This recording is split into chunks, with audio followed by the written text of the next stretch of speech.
Eng ko'p berilayotgan 5 ta savolga qisqacha javob berib o'taman. Xo'p, savol kelibdi. Sepkilani ketqizsa bo'ladimi? Sepkilani ochartirish mumkin neza orqali, pilinglar orqali va quyosh nuridan yaxshi himoyalovchi professional SPF larni surib yurishinglarni men tavsiya berardim. Savol kelibdi. Yoz faslida chuqur piling qilsa bo'ladimi? Iloji bo'lsa qilmaganinglar yaxshi. Chuqur piling uchun kuz, qish va bahor bosh faqat to'g'ri keladi. Nimagaki dog' tushirib qo'yish ehtimoli juda ham katta yoz faslida. Shuning uchun SPF larda yurishni tavsiya beraman va bunaqa pilinglarni sovuq kunlarda qilganinglar yaxshi.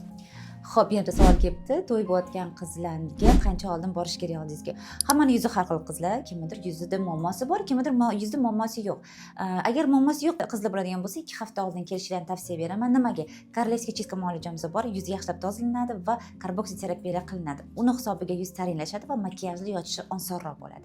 Ammo muammoli bo'lgan yuzlarimizga qancha vaqtli kelsangiz shuncha yaxshi, chunki muammo bilan kurashish kerak, davolash kerak, unga vaqt kerak bo'ladi. Xo'p, bo'yin sohasidagi ajinlarga nima qilsa bo'ladi?